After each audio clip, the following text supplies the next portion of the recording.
a very natural fit. Yeah, no, Yes, David, I was absolutely. taking some notes. I was like, oh, this is something contractors should be installing. So yeah, I would love to stay in touch about that. We're headed for that in the next couple of years. So you can reach me through our website. Just go to contact. Okay, cool. It goes to me. Probably one of the things I feel best about today, and I want people to keep in touch and keep building on these relationships, is I think people, learned about some extra things that are out there, some people that are in the space.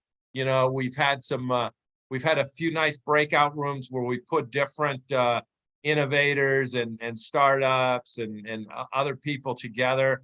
And I think they made some nice connections today. So I'm pretty proud of that part of this event. So Kjell, did I come close at all on your name? I'm just terrible. I've gotten pretty good at some of the Indian names because I've been working with a lot of Indian people, recently. So I've improved there.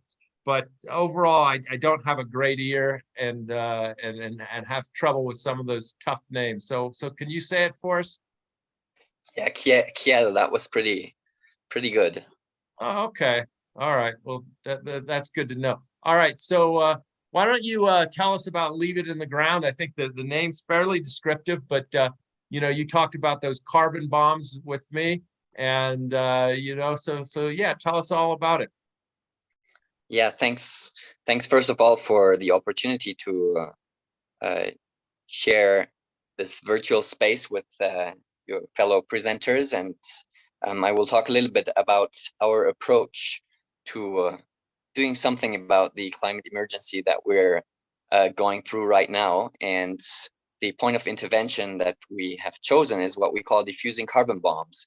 And I think to start off, just as for the context, that we're in the midst of a climate emergency, and you've probably come across runaway climate change, this domino effect that we're in the course of triggering right now.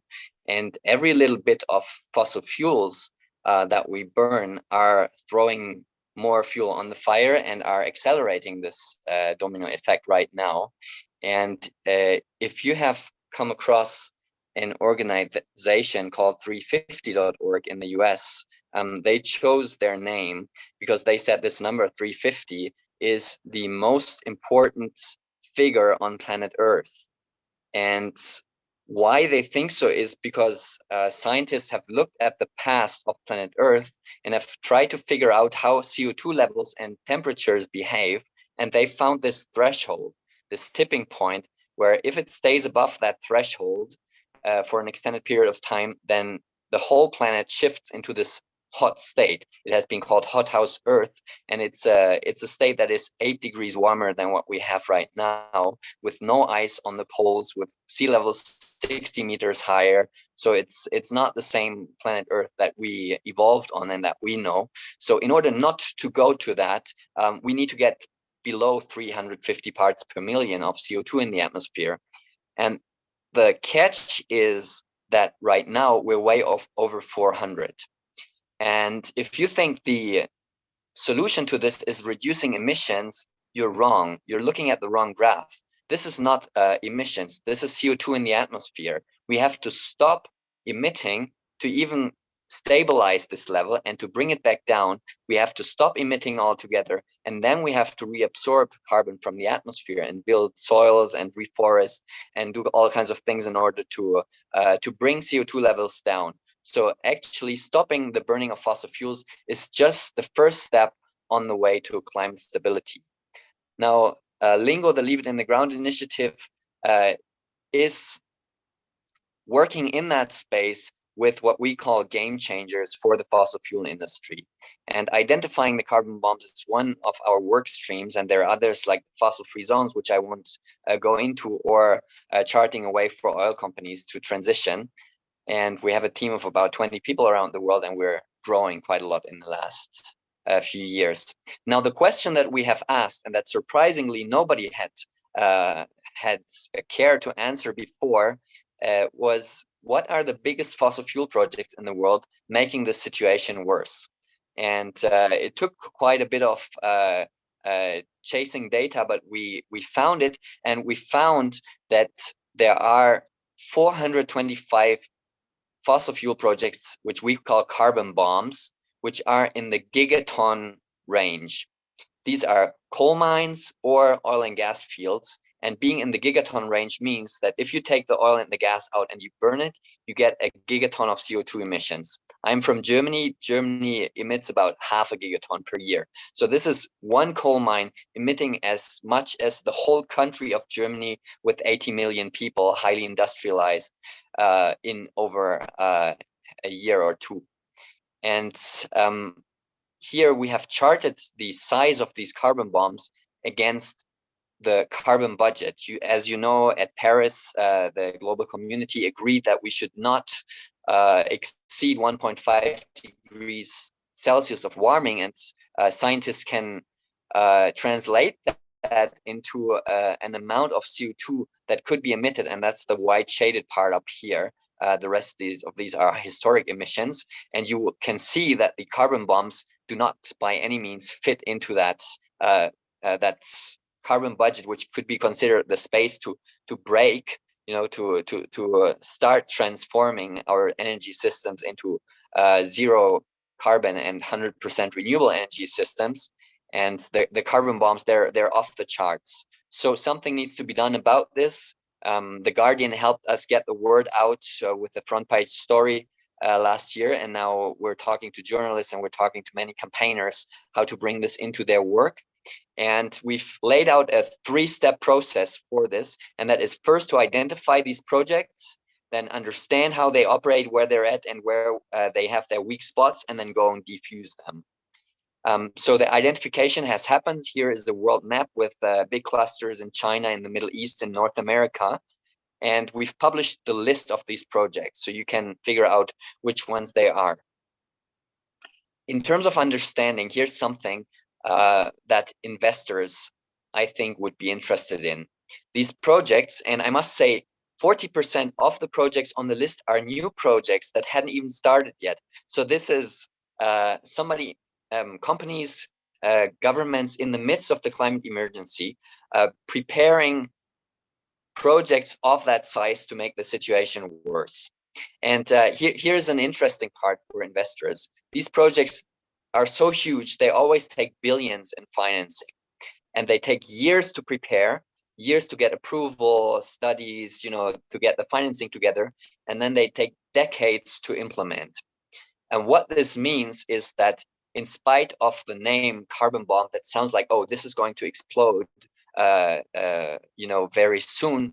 These are slow-moving projects, and there is time to intervene and identify the weak spots and attack those and shut them down, or at least throw spanners in the works and make sure they don't move forward and exhaust all that fossil fuel that's in the ground. Now, if you look at this time scale of several decades, this means any new carbon bomb today is a bet on being able to maintain the fossil fuel status quo for several decades into the future. And I would say that is a really, really risky bet. Now, the supply chains of these projects tend to be quite vast, with lots of actors involved. I said they are billion-dollar projects, and many different financiers, insurance companies, transport companies, machinery manufacturers, and so on are involved. So there is a way to campaign on that. And we've done a small piece just looking at who is financing the Russian carbon bombs. There's about 40 projects in Russia, and we found over 400 foreign Western institutions mostly who are financing with sometimes billions these projects in Russia and fueling the war in Ukraine at the same time. Just exposing that helps start building campaigns and convincing these actors to get out. Then in order to defuse these projects, you can do litigation, you can go do direct action campaigning. There are different things that allies of us are doing around the world. And I think it is the order of the day to stop these projects and stop making the climate emergency worse. Now, if we're looking at politics, we're looking for guidance and we're looking for climate champions. And the truth is, none of these faces that I've put here are actually hosting a conversations between governments about fossil fuels and climate change that would be serious. Because if it were serious, they would talk about how to defuse these carbon bombs. Why are we still burning coal for electricity when it's cheaper to put in renewables and storage. These are serious things that need to be dealt with in a straightforward manner. And right now, that conversation between governments about fossil fuels and climate change is not yet happening. And that means that in the meantime, it's up to us to go out and defuse these carbon bombs. So climate champions are those people that are standing up and finding ways to make sure that these fossil fuels stay in the ground and these carbon bombs don't go off. And to end on a note that's maybe makes it easier to bring it back home to, to your personal lives. I asked to have a poll about the carbon footprint. Did we do that poll, Matt?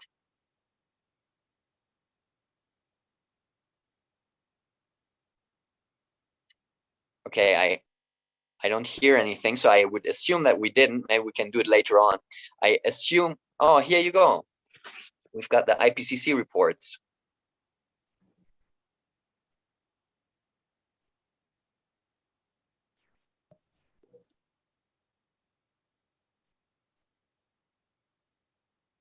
Others can participate as well. Yeah, so here we're seeing the IPCC poll. I think the one I was talking about is a different one.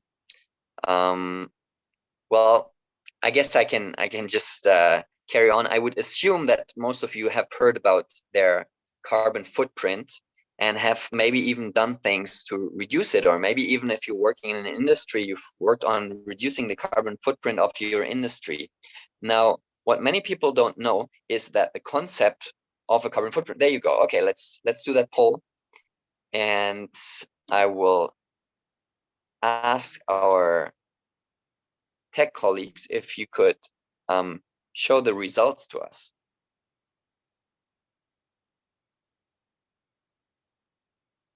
Is that possible?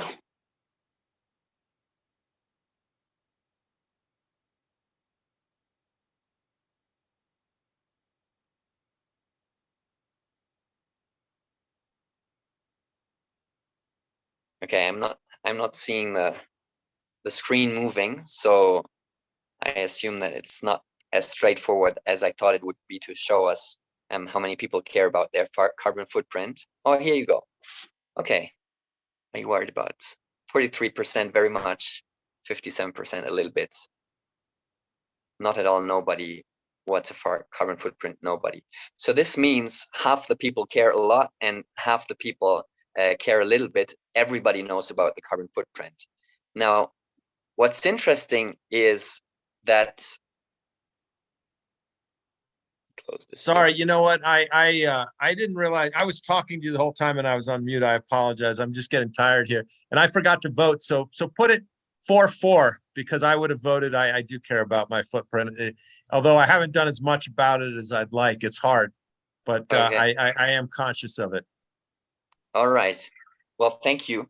That is more or less the response that I thought might happen. And what's interesting about the concept of the carbon footprint is that it was brought to us by the oil industry. And it was brought to us by the oil industry because it puts the onus on us at the receiving end and makes us conscious about what we are doing and makes us less likely to attack the oil industry and regulate them. And that has been a very, very successful campaign. And if you think about your carbon footprint, you are likely to count it in tons of CO2. You know, a flight, driving the car, heating the house, these things, they add up to tons of CO2, and that is what you're accounting for. Now, and that keeps us in quite a passive role because we're at the same time, we're not questioning the structures that keep this model in place. Now, what we at Lingo say is we have no time to be counting tons of CO2. You have to be thinking, if you want to make an impact on the global climate trajectory, you have to be counting gigatons. And that's what the carbon bombs are about. Each project is at least a gigaton of CO2. And diffusing one carbon bomb translates into avoiding 1 billion tons of CO2 of emissions. And if you've done offsetting before, the whole offsetting industry in its lifetime has avoided less. It's a couple hundred a million tons of CO2 last time I read a report. So that means the whole offsetting industry has managed to compensate, and that's even a shaky, based on shaky assumptions, less than diffusing one carbon bomb. So we say it's time to go straight to the heart of the problem, diffuse these carbon bombs. And if you want to have a look at it, I can share the presentation. You can also find the list on the Lingo website. Pick your carbon bomb and help your allies and friends to find a strategy and diffuse it. If you need input on that, you can get in touch with us. But it's time to ramp up our game to stop this climate emergency from getting worse. So thanks for your attention, and I'll be happy to answer any questions if there are.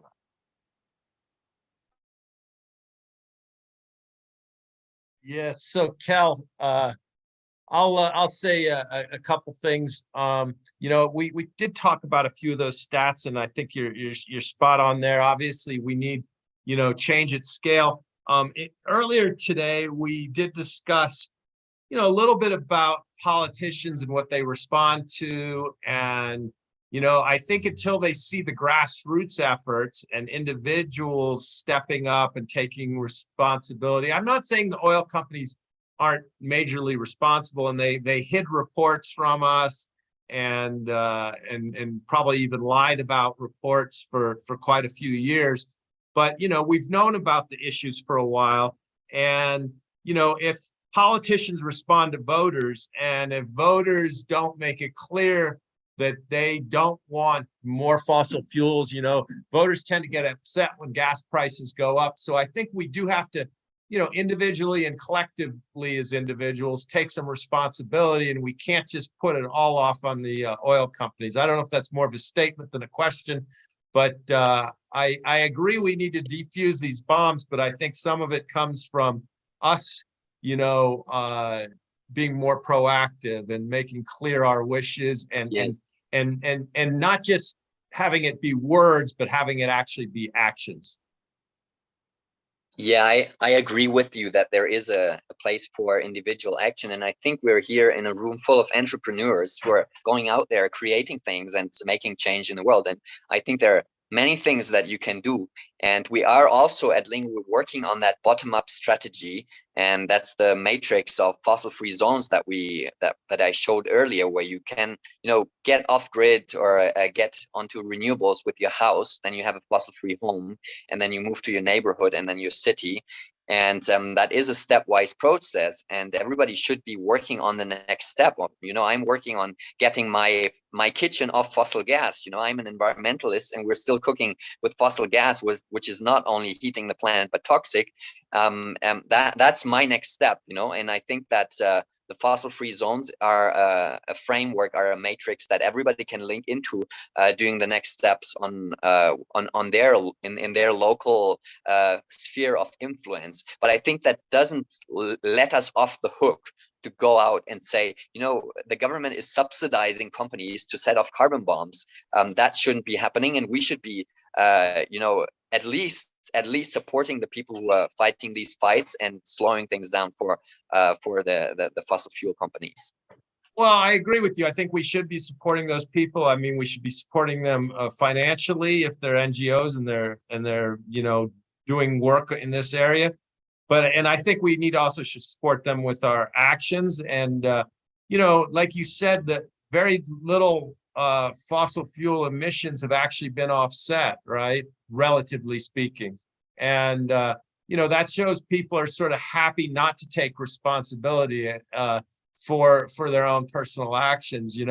People, and maybe it's just societal expectations, but people tend to, in a lot of societies at least, pay to have their trash taken out or disposed of. Or if you get in a car accident, even though it's an accident, the person at fault pays, right?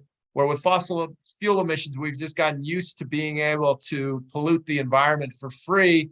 And now we don't like the idea of voluntarily paying for our pollution. Or better yet would be, citizens insist that we have, fossil fuel taxes and carbon taxes, that would make other fuel sources more competitive and discourage people from, driving and obviously people aren't going to stop driving tomorrow when gas prices go up, but they do drive a little bit less, and electric vehicles sell a little bit more when gas prices are higher than when they're lower.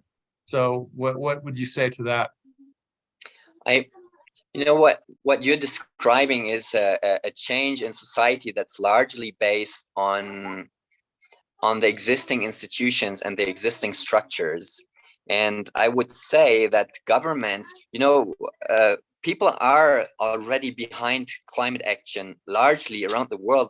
Public opinion supports climate action, but it's not happening. Why is it not happening? Because the status quo actors that are earning a lot of money from burning fossil fuels and from this dysfunctional system that is killing us, these actors have a tight grip on political agendas, and they have deep pockets to do public relations campaigns to discredit any attacks on the status quo. So I think questioning the way how our political systems work to the favor of fossil fuel companies and companies that are not working in the public interest is probably going to unlock quite a bit of creative energy and possibilities to turn the ship around. And I think that maybe that has not been the topic of discussion today. I'm just flagging an area that could be a big game changer for making our political systems work for people and for a healthy environment, is something that we should be thinking about. And right now it's not really happening that way. No, I actually agree with everything you're saying. I just think we need to approach it on both sides. I think we need to approach it on the corporate political side, and we also need to approach it on the personal side. And when those actions align, I think there's more chance of getting action. I agree with you. The fossil fuel companies spend money on advertising to brainwash us. Even some polling questions we discussed earlier, there was a poll, do you think we should prioritize the environment or prioritize the economy? And back in the 80s, both Republicans and Democrats in the U.S. slightly, favored the environment. Even and Democrats might have been a little bit higher than the Republicans, but the Republicans were over 50% on the environment. And I think even framing that question is a mistake, because it's not an either or. I mean, eventually the economy is going to go to shit if we don't take care of the environment. So I guess, where I sort of differ with you a little bit is I think politicians see that the public doesn't like high gasoline prices, right? So when you squeeze supply, gas prices tend to go up, and I think they should go up. And I think the public should realize that that's really more representing the true cost to society, and that as much good as we've gotten from fossil fuels, because I think they have raised our standard of living and probably even helped with life expectancy. As much good as that we've gotten from that, it's not sustainable, and we're borrowing from future generations. There's it took like literally hundreds of thousands of years, I think, to get to create 1 year worth of use of fossil fuels for us. So in essence, like, even if you didn't have a climate change issue, I think it would be wrong to use up all these natural resources that and leave nothing to the future generations. Obviously it'd be better to come up with energy sources like David's and solar and things like that. But I just think people need to take some responsibility for their own actions, and can't just put it all on government and on corporations. Yeah, no, you're touching on many key issues there. I think what you said about people don't like high gasoline prices, I think that's what we call fossil fuel addiction. If you're addicted to fossil fuel with your lifestyle, with the way your cities are laid out, then it's a problem, and that's horrible. You're addicted to an energy source that's burning down your own house, and that's really the first thing to get rid of, and that needs a reorientation. Today, there's a lot of talk about energy security, but it's framed the wrong way. It's framed in a way that you can achieve it with fossil fuels, and it is framed in a way that it wants to cover every economic activity that's happening today, mostly very inefficiently. We waste over 80% of all the energy. So redirecting that to the basic needs of people would be possible, definitely possible with renewables, and that means you can indefinitely feed your people, move your people, have them healthy, have them educated, and so on. So I think that there are some things that are a bit off in the public discourse now, but it's the fossil fuel industry that keeps them saying, you need fossil gas. In Germany, we need how to build passive houses since the 80s. Yeah, we know how to build houses, so you don't need any heating. And yet we are using Russian fossil gas to heat our homes. And when that Russian fossil gas stops coming, what's the answer of a green, even the Green Party in the government? The answer is, let's get the fossil gas from the Qataris. that's the answer. I mean, that's not the way to go. I mostly agree with you. I'm just playing devil's advocate on a couple of the issues. I mostly agree with you. And I mean, President Biden did the same thing. He went begging to the Saudis to produce more oil, because, gas prices had gone up. So no, I mostly agree with you, but I just don't think you can put 100% of the blame on the oil companies. Obviously, they're protecting their interests, and obviously there's some entrenched politicians. But anyways, probably enough of this political discussion here. But I do think, David has his hand up, so why don't we let him jump in? I just want to say real quick. I mean, I appreciate what he's saying, and it's funny. I'm CFO of a company that actually thinks it can make a real dent in climate change. And I own property. And in the last year and a half here in California, after several years of intense drought and big fires, we've gotten hit by atmospheric river rains.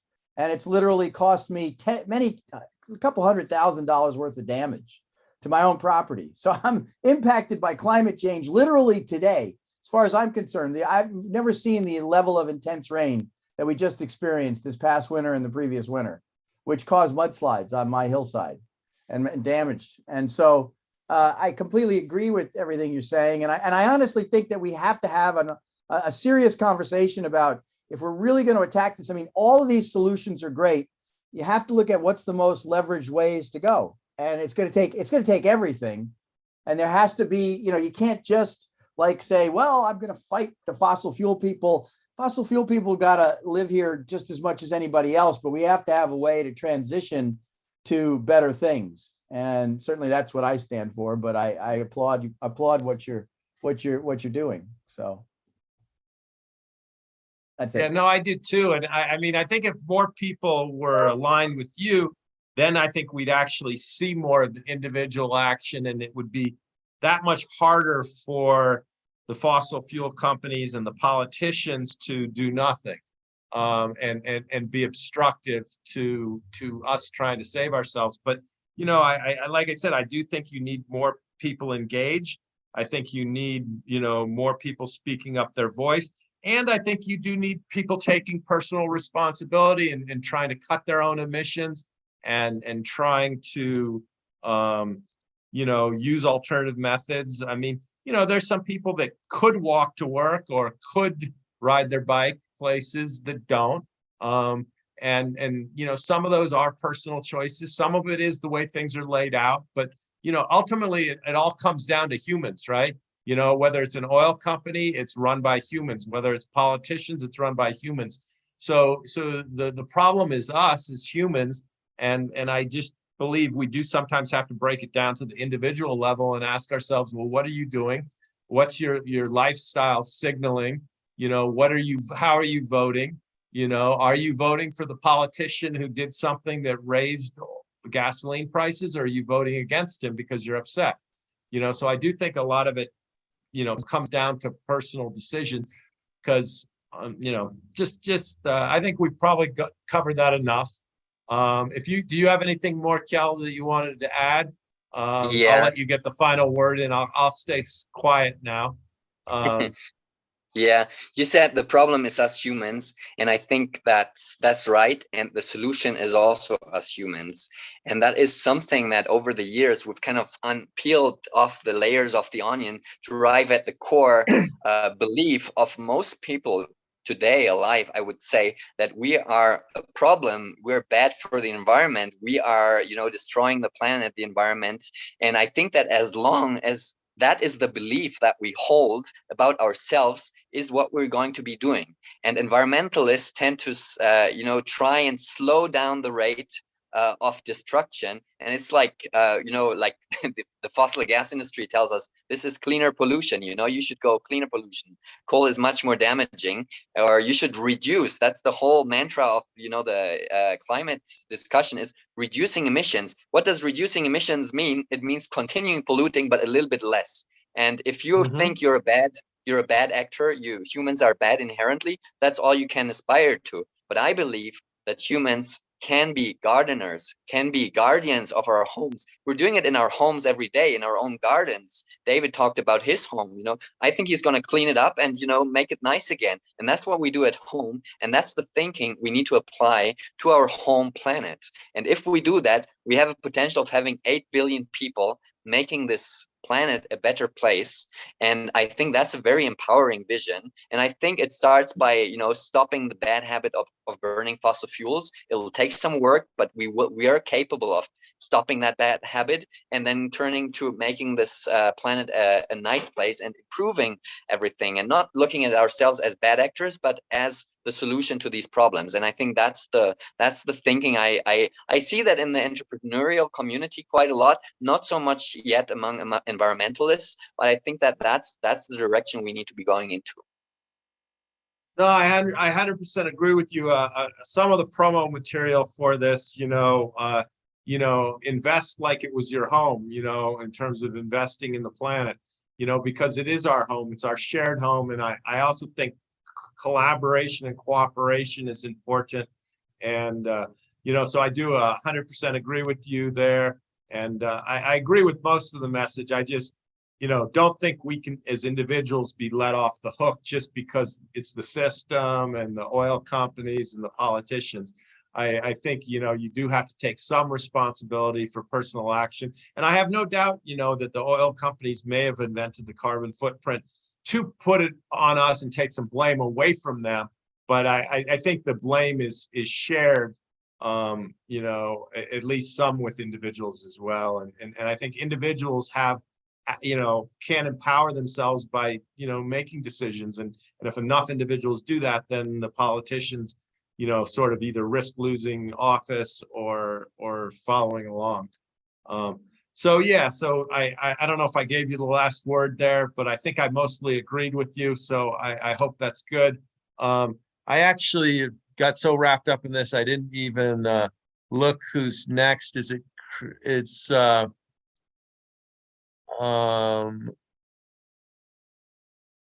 I looking at the right spot? Yeah, so